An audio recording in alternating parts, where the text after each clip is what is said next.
insider Chad Ford said that Knicks rookie Kristaps Porzingis has a shot at being a top 10 player in the league and that New York absolutely needs to build around him. Ford also said it might make sense for the Knicks to move even more boldly into planning for their long-term future, and that could mean trading Carmelo Anthony for future talent. Stephen A. Wow.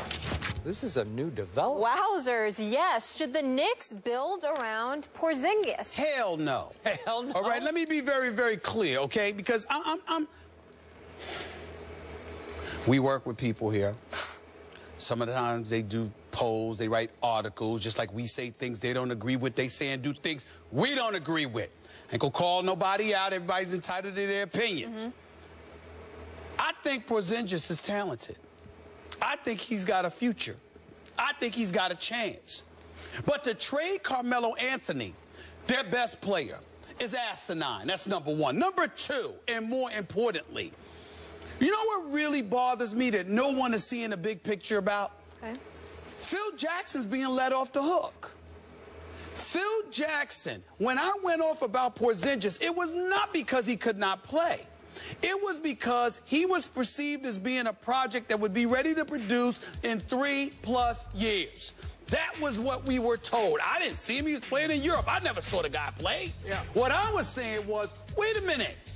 You the $12 million a year man. You ain't come here for no building project. Sam Hinkie's doing that in Philadelphia. You ain't coming. Yeah, I guess sure. We need to look at him. We need to talk about the Philadelphia 76ers. I mean, it's ridiculous. But we'll get into that later. What I'm saying is this. Phil Jackson was brought to New York because he's Phil. Yeah. You are the guy that can sit out there in free agency. If a LaMarcus Aldridge is leaving Portland, he's supposed to be thinking about you because it's Phil. If a Kawhi Leonard was a free agent in San Antonio, even though it was better for him to stay there and all of that stuff, he's supposed to at least consider it because it's you. Greg Monroe is not supposed to go to hell in Milwaukee instead of you.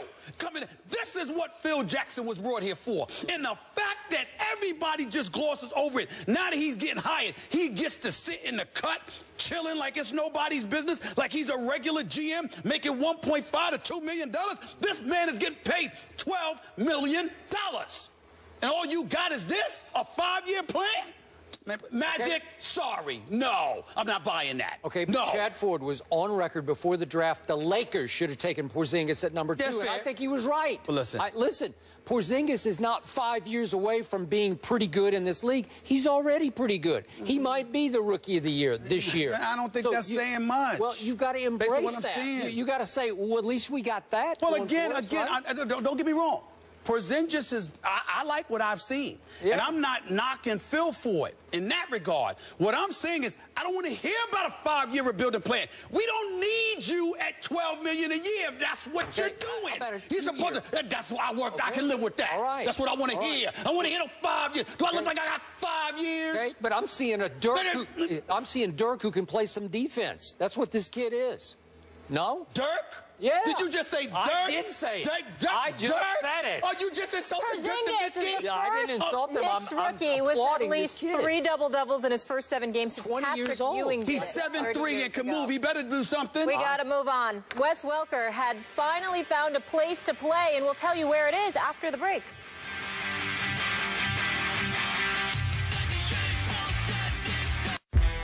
First Take is brought to you by the makers of Dr. Scholl's Massaging Gel Insoles.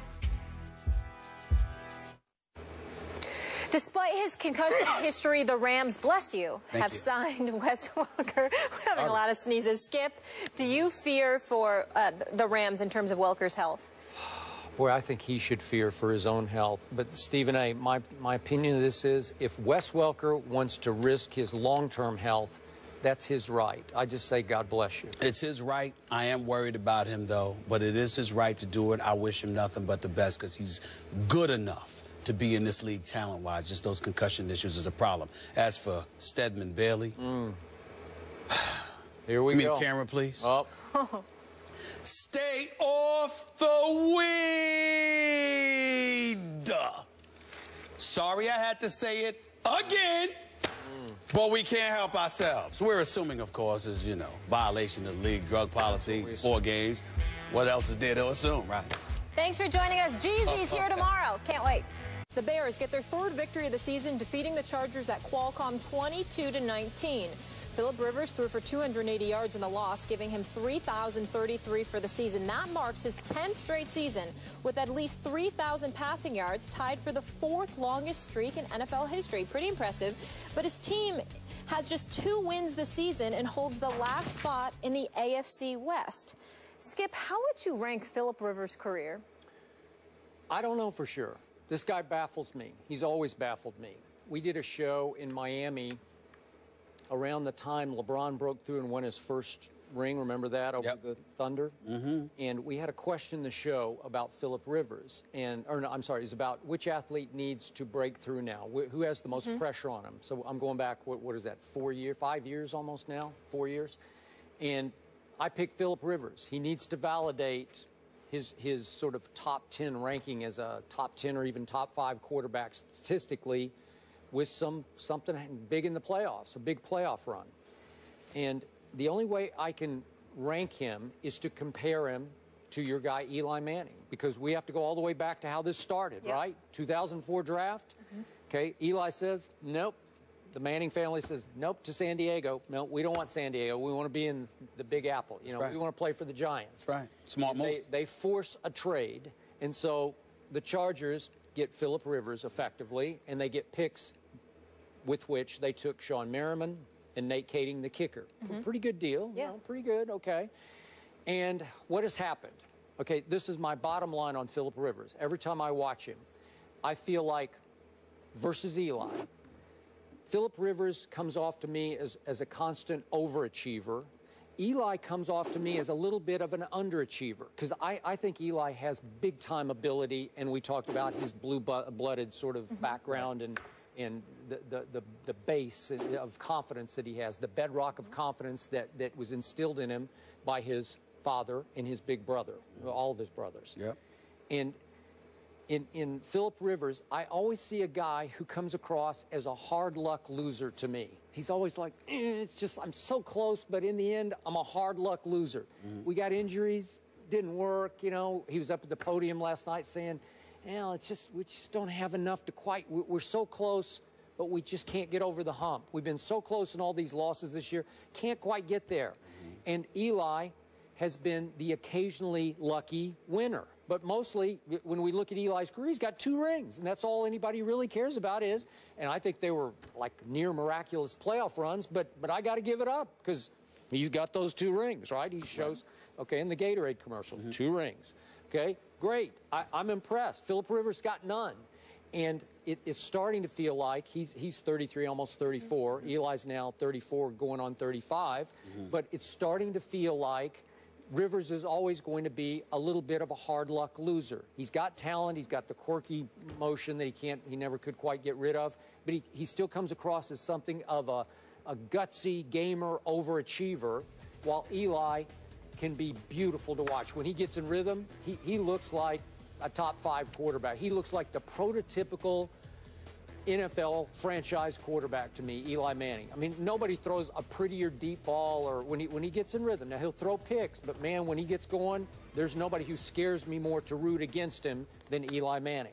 So that's how I assess what the hard luck loser that can be Philip Rivers. Excuse my naivete. What does that term mean, hard luck loser? You know, that nothing's ever going to quite go right for you. Got it. Okay. You know, like you're always going to get the worst break possible. Like you're always... Got it. It's like Brandon Whedon said about his life. He says, I've always been unlucky in my life, and it feels like Philip Rivers, even though he's won 4 playoff games, he's lost 5. You know, it's like he gets close, and they got up to Foxborough in 07, to the AFC Championship game.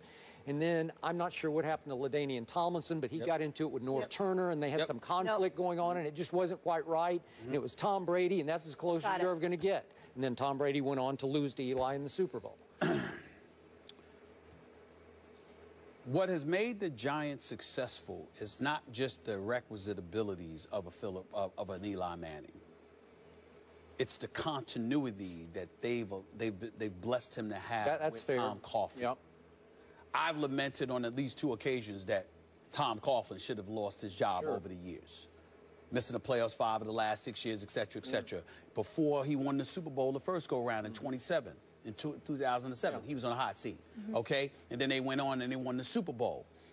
The point that I'm trying to make to you is that somewhere along the line, the franchise thought about Eli Manning and trusted Tom Coughlin because of Eli Manning.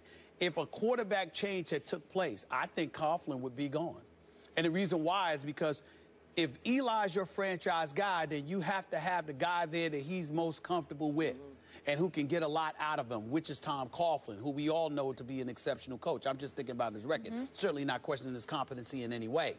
When I think about the San Diego Chargers, Skip Bayless, you know what I go back to, man, that I can't let go of to save my life, Skip? I go back to the San Diego Chargers and the year of 2006 when they were 14-2 and Marty Schottenheimer was their coach. Yep. Cam Cameron was their offensive coordinator. Wade Phillips was their defensive coordinator. Our very own Rob Chudzinski, who's now the offensive coordinator in Indianapolis, was your tight ends coach at that time. They are 14-2. But they lose in the playoffs. They lost their divisional playoff game. They immediately make a change after the 14-2 season, apparently because Al Smith wasn't getting along with Schottenheimer and all of this other stuff. Who'd they lose to? Do you have it right there? I'm sorry, I can punch it up in just a second. That's fine, don't worry about it. All right, it's all right. It seemed like they lost to... No. I mean, I give it to you. I give it to you right now. They lost to New England. To New England, okay. 14-3. I got 14-3. That was a Brady That's game. Right. Of course it was. That's right. Yeah. So what I'm saying to you is this. From that point forward, you had Norv Turner. Yep. Now, Norv Turner did have a successful couple of years. One year he was 11-5. Another year he was 13-3. But they didn't win playoff games then either. Somewhere along the way, from an organizational perspective, from a structural perspective, something is missing with the San Diego Chargers.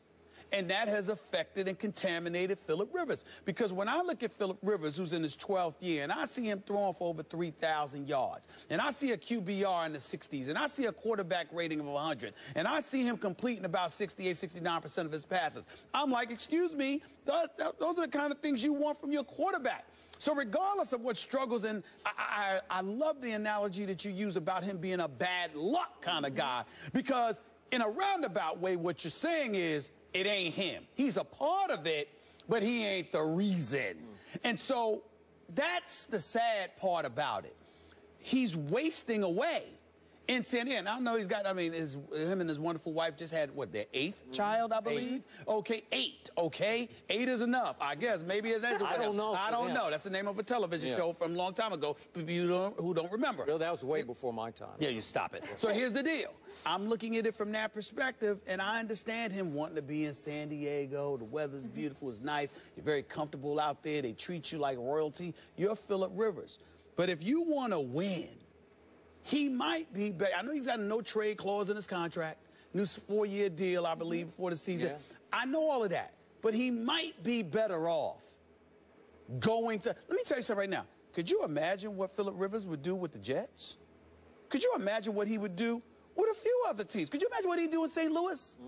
I mean, could you imagine that? I mean, if you give the man some weapons and you give him a defense that he can rely upon, okay, and a coach, because listen, let's face reality. We may disagree with Jeff Fisher from time to time, but the man can coach. Sure. I mean, it's not like he can't coach, okay? He knows a thing or two about what he's doing. You know, listen, we can't knock him because he's making decisions bigger than football. It's about his family. But strictly from a football perspective, I think San Diego has proven they're not worthy of him. They're not worthy of him. Well, to your point, bottom line, Eli versus Rivers. Eli. Eli has thrown 62 more career interceptions than Phillip Rivers. Wow. And one more. And still one more. I know. It's unbelievable that trade even happened back in the day. Moving on, Kevin Durant returns home tonight to play the Wizards. How should the fans greet the soon-to-be free agent? That's the discussion on the other side.